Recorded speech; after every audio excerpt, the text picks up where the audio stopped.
JMU out of the gates with a 6-point lead. Our window world things that matter for the Dukes. Well, win the board, something they do so well. And talking with Coach O'Regan yesterday, he said there's not many things that this team can dominate in, but rebounds is one of them. So to do that and then start fast, what they've already done for Coastal, it's to contain the paint because JMU has so much size and the stack attack, which we've already seen. She got her first block in the first quarter. How effective can she be down the stretch in this game, especially like we've talked about it, a team like JMU with so many players over 6 foot.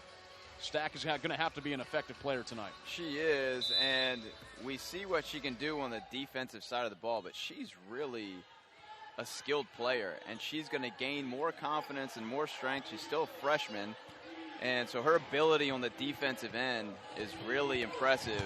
And then when she adds her offensive game, it's going to be special. Dukes are playing without one of their big post players, Ksenia Kozlova. She was injured a few weeks ago, and JMU trying to be conservative with her, gearing up for the Sun Belt tournament. Foul by JMU on the drive. Ashanti Barnes picks up her first, and we'll see Richardson at the free throw line. And this is what the Chanticleers want to see more of. Get a rebound, get it to your point guard, push it out on the break. Richardson sprints the floor and earns a trip to the free throw line. This is the first time the Chants have been to the free throw line, so kudos to JMU for how physical they play on the defensive side of the ball and not fouling. Final 2 games at the HTC Center for Richardson, the graduate student.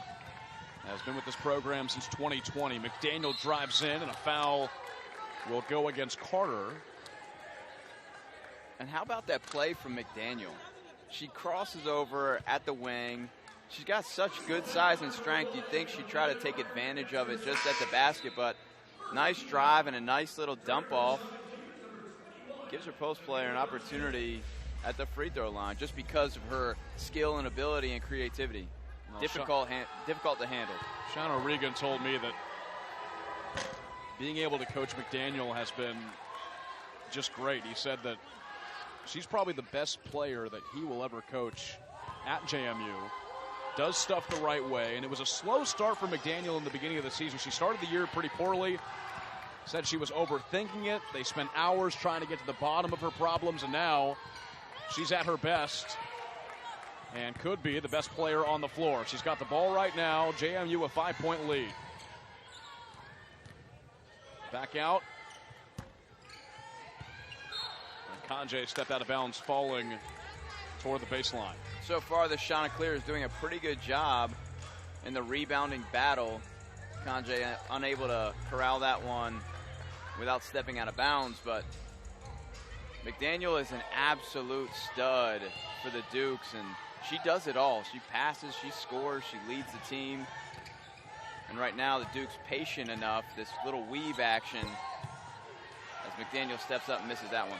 JMU has started 8 for their first 20.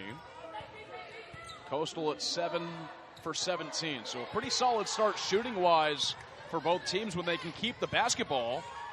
That's Coastal's 6th turnover in this first half. And Richardson just looked at that pass for too long, telegraphed it. Defense was able to deflect it. Fake by Mullins. Jumper is off the mark. Offensive rebound, and the putback by Ashanti Barnes goes in. And that's where Barnes is just too strong for Riley Stack right there. Stack had position, but she will get stronger in her career. Exciting to see what Stack can do. Nice rebound from Barnes.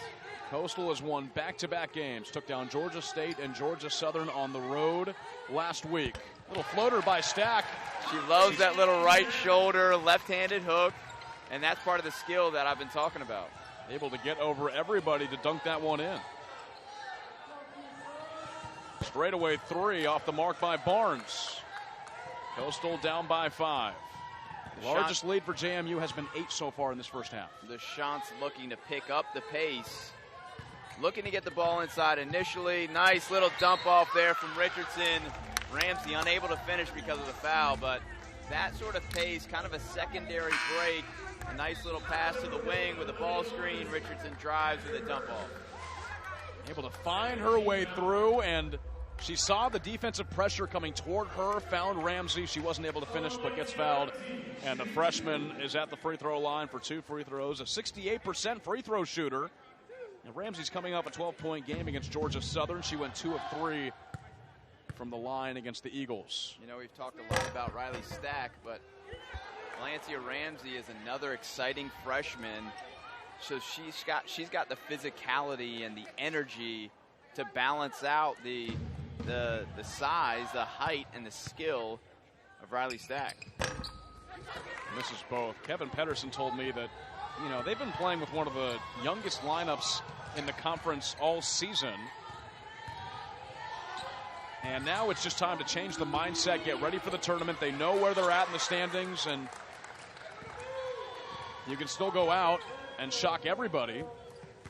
We see it happen every year. That's the beauty of college basketball, is we see it happen every year. Somebody gets into the tournament that was towards the bottom of their conference, and so there's always hope if your ball club keeps fighting. Kevin Pedersen has always said this whole year that he doesn't think the talent margin from the top of the conference to the bottom and where they're at is all that far off. Coastal's been close in a lot of games. Some trouble on the back end for JMU. They're able to get it cleanly and move across half court. Chanticleer's competitive early, a nice find inside, and the 2 is good for Goodman. Sterling's had a great start to her game tonight. A couple of buckets, nice find right there. She's leading the Dukes very well from the point guard position. Largest lead tonight for JMU, 9 points, with 6.5 to go in the first half.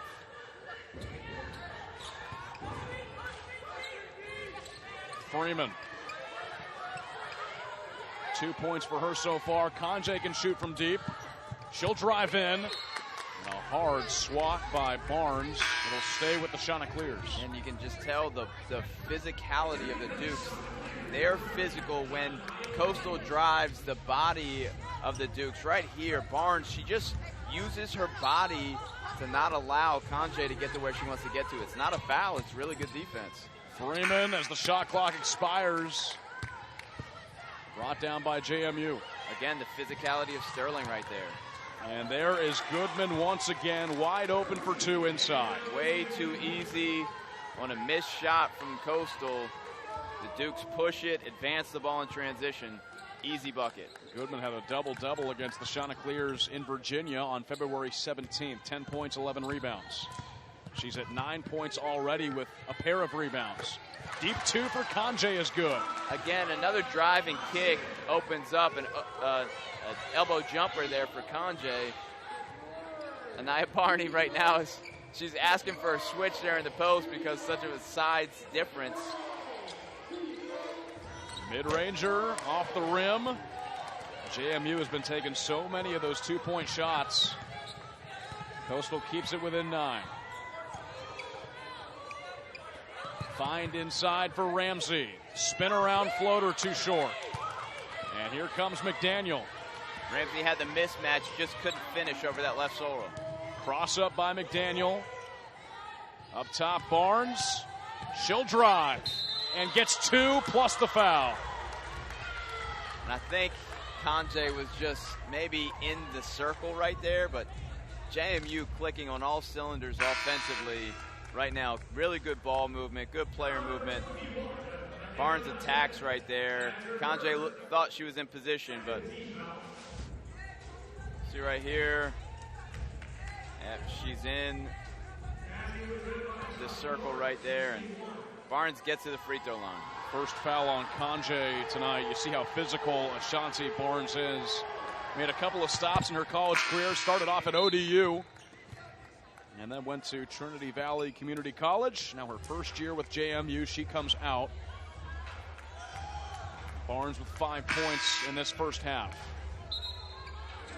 JMU's been spreading the scoring around quite a bit.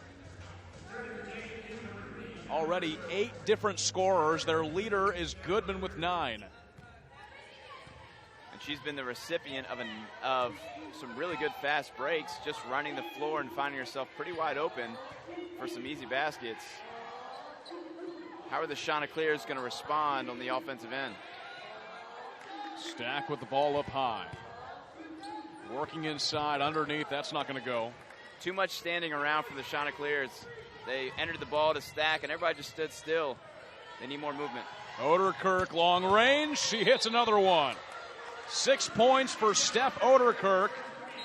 She's hit both three-point baskets, and JMU has lengthened this to a 15-point lead. 4:30 to go in the first half. Dukes are firing.